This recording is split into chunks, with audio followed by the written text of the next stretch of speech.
EPSS में स्वागत है बच्चों। देखो हम लोग कभी पढ़ रहे थे कि जब दो रेखाओं को एक तिर्यक रेखा काटे तो पिछले में क्या पढ़े थे, दो रेखाओं को एक तिर्यक रेखा काटे तो कौन कोण एकांतर होगा, कौन कोण संगत होगा और बाह्य कोण कौन अंतः कोण होगा और कौन बाह्य कोण। तो हम लोग अंतः कोण समझ गए हैं, हाँ। हम लोग बाह्य कोण समझ गए हैं, हाँ। हम लोग एकांतर कोण समझ गए हैं, हाँ। और हम लोग संगत कोण समझ गए हैं। अब हम लोग वो तो किसी भी दो रेखा को अगर तिर्यक रेखा काटे तो, लेकिन यहाँ पर एक खास बात है, ये दो समांतर रेखाओं को अगर तिर्यक काटा तो वहां तो रेखाएं समांतर हो जरूरी नहीं, हाँ, लेकिन यहाँ पर ध्यान देखो बच्चों, अगर दो समांतर रेखा है, दिख रहे हो ना, ये क्या नाम है AB, और ये लो ये क्या नाम है CD। दोनों रेखाएं कैसी हैं? समांतर। और इन दो समांतर रेखाओं को कौन काट रहा है? N। एक तिर्यक रेखा काट रही है। तिर्यक क्यों है? इसका नाम N है। ये तिर्यक क्यों है? क्योंकि दोनों रेखाओं को अलग अलग बिंदु पर काट रही है। अब अगर ऐसा हुआ तो नियम क्या कहता है? आंख खोलकर कान खोलकर समझ लो, अगर दो समांतर रेखाओं को अगर कोई तिर्यक रेखा काट रही है तो संगत कोणों का मान बराबर होगा। किसका मान बराबर होगा? संगत कोणों का मान बराबर। तो नंबर 1 ध्यान समझ लो, संगत कोणों का मान बराबर होगा। बच्चों इसका मतलब समझ लो, बच्चों इसका मतलब समझ लो, अगर ये कोण 1 है, ये कोण 2 है, और ये कोण 3 है, ये कोण 4 है, ये कोण 5 है, ये कोण 6 है, ये कोण 7 है, ये कोण 8 है। तो बच्चों बताओ, अर्थात संगत कोण का मान बराबर होगा। अर्थात कोण 1 का संगत बताओ। कोण 1 का संगत कोण 5 दिख रहा है। कोण 1 का संगत क्या होगा? कोण 5 है कि नहीं है? यानी कोण 1 और 5 का मान बराबर होगा। बराबर मतलब समझ लो। जैसे हमने तुमसे सवाल पूछ लिया, AB और CD समांतर रेखा, ध्यान समझो, AB और CD क्या है? समांतर रेखाएं। दिया क्या है सवाल में? AB और CD समांतर है और यह एक तिर्यक रेखा है। यदि कोण 1 का मान 40 अंश हो तो कोण 5 का मान बताइए। तो वो अभी 40 हो जाएगा, वो भी 40 हो जाएगा। कौन सा नियम लग जाएगा? सर आपने कहा दोनों समांतर हैं, आपने कहा ये तिर्यक है, तो हम पढ़े हैं अगर दो समांतर को एक तिर्यक काटेगा तो संगत कोण क्या हो जाएगा? बराबर हो जाएगा। यानी 1 और 5 क्या है? संगत है। यानी 1 का मान कोण 1 का मान उतना ही होगा जितना कोण 5 का मान होगा। और सवाल में दिया है कोण 1 40 अंश है, इसलिए कोण 5 भी क्या होगा? 40। ये सवाल हो गया स्टूडेंट के आराम से। यानी अगर संगत कोण बराबर होंगे, 1 किसके बराबर होगा? 5 के। कोण 2 किसके बराबर होगा? 6 के। कोण 6 के।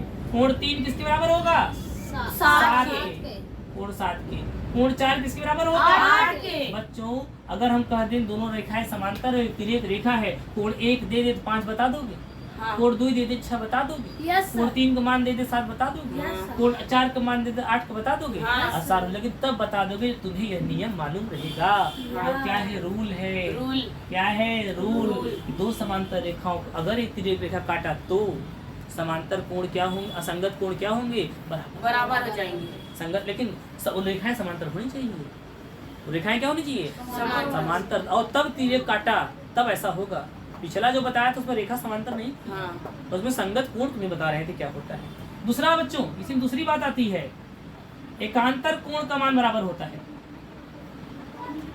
एकांतर कोण का मान बराबर होता है। लो यो बराबर होता है। कौन बराबर होता है? एकांतर कोण का मान बराबर होता है। अब बच्चों बताओ, एकांतर कोण अर्थात संगत कोण बराबर होगा और एकांतर कोण भी क्या हो जाएगा? बराबर हो जाएगा। अर्थात बच्चों, अर्थात क्या हो जाएगा? अर्थात बोलो, कोण 4 का एकांतर कौन है? वो है कोण 6। ना 4 के एकांतर कौन है? जेड बनाओ। कोण 6। यानी अगर ऐसे दे के 4 पूछे, 4 दे दे और 6 पूछे, वही होगा। या 6 दे दे और 4 पूछे, वही होगा। और बताओ, और कोण 3 का एकांतर कौन होगा?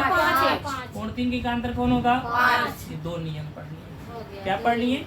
दो नियम पढ़ लिए। एक तीसरा नियम होता है, ये क्या होता है? तीसरा नियम होता है।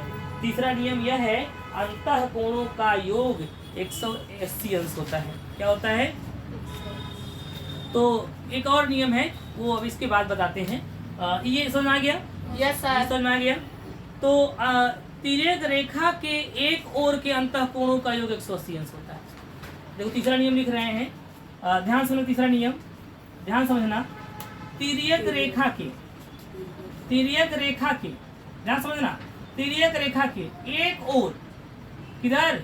एक ओर। ये तिर्यक रेखा है ना, उसकी या तो इधर ही ओर हो लो या तो इधर ही ओर हो लो, लेकिन एक ओर, चाहे इधर या तो उधर हो लो या तो इधर हो लो, लेकिन तिर्यक रेखा की एक ओर, दोनों ओर नहीं, या तो उधर या तो इधर, चाहे इधर हो लो। ऐसा नहीं एक इधर हो लो एक इधर हो लो, नहीं, या तो तिर्यक रेखा के उधर हो लो या तो तिर्यक रेखा के इधर हो लो। तिर्यक रेखा के एक ओर अंतः कोणों, एक ओर के अंतः कोणों, एक ओर के अंतः कोणों, ध्यान समझना बच्चे, बहुत इंपॉर्टेंट है। अंतः कोणों का योग, अंतः कोणों का योग 180 अंश होता है। 180 अंश होता है। जरा समझ लो बच्चों, इसको अच्छे समझ लो, इसको बहुत अच्छे समझ लो, फटाम समझ लो इसको अच्छे से। क्या हम कह रहे हैं, बैठ जाते हैं हम, अच्छे समझ लो। तिर्यक रेखा देख रहे हो ना, क्या कर रहे हैं? तिर्यक रेखा के एक ओर, तिर्यक रेखा के एक ओर चले गए, एक ओर के अंतः कोण, एक ओर के क्या? अंतः कोण। और तुम जानते हो अंतः कोण 3, 4, 5, 6 ये अंतः कोण है। लेकिन अंतः कोण में कह रहे हैं तिर्यक रेखा के एक ओर अंतः कोण क्या लोगे? या तो 4 या 5, उस ओर का लोगे तो 4, 5, या तो 3 और 6, क्योंकि एक ओर लोगे। ऐसा नहीं इधर 4 लिए इस ओर चले आए, एक ओर रहो। अंतः कोण को लेना है, अंतः कोण 3, 4, 5, 6 है। अंतः कोण क्या है? 3, 4, 5, 6। लेकिन कह रहा है तिर्यक रेखा की एक ओर की बात करो, या तो इधर की अंतः कोण लो या तो इधर का अंतः कोण लो। एक बार इधर लोगे तो 4 और 5। तो तिर्यक रेखा के एक ओर के अंतः कोणों का योग, चलो उस ओर के अंतः कोणों का योग बताओ। उस ओर के अंतः कोण 4 हो गए, उनका योग, और इस ओर के अंतः कोण योग बताओ। ये 3 हो गए और 6 हो गए, का योग 180 अंश होता है। इन दोनों को जोड़ोगे तो कितना है मालूम है? 180 अंश होता है। हमेशा हमेशा अगर कोई सवाल दे दे तुमको कि ये 100 अंश है और ये 50 अंश है ना, तो तुम कह देना सर आप गलत पढ़ा है। तो कैसे? सर ये समांतर रेखा है, कर हाँ है, मैं कहूँगा हाँ है। सर तिर्यक रेखा है, मैं कहूँगा हाँ है। सर ये दोनों कोण जिसको 100 50 कर रहे हैं वो तिर्यक रेखा के एक ही ओर है, हम कहेंगे हाँ है। तो सर नियम क्या होता है कि अगर तिर्यक रेखा के एक ही ओर जो अंतः कोण है उनका योग कितना होना चाहिए? 180 होना चाहिए। और आप दोनों को जोड़िए, आपका 150 आ रहा है। आप गलत पढ़ा रहे हैं। आप क्या पढ़ा रहे हैं? गलत पढ़ा रहे हैं। आप 30 गड़बड़ कर दिए, या तो सर यहाँ 30 बढ़ा दीजिए या तो यहाँ 30 बढ़ा दीजिए, क्योंकि दोनों जोड़ के कितना होना चाहिए? 180 होना ही चाहिए। अगर नहीं हुआ, कम हुआ तब वो दिक्कत, कम हुआ तो गलत पढ़ा रहे हैं और ज्यादा हुआ तो गलत पढ़ा रहे हैं, क्योंकि इन दोनों का जोड़ 180 से अधिक नहीं हो सकता। 4 और 5 का जोड़ 180 से ना अधिक हो सकता है, और न तो 4 और 5 का जोड़ 180 से कम हो सकता है। 3 और 6 का जोड़ न तो 180 अंश से अधिक हो सकता है, और 3 और 6 का जोड़ न तो 180 अंश से कम हो सकता है। अब कोई पूछे क्यों, कह दो भैया दो ही समांतर रेखा को एक तिर्यक रेखा काटे तो तिर्यक रेखा के एक ओर के अंतः कोणों का योग 180 अंश होता है। यह नियम है।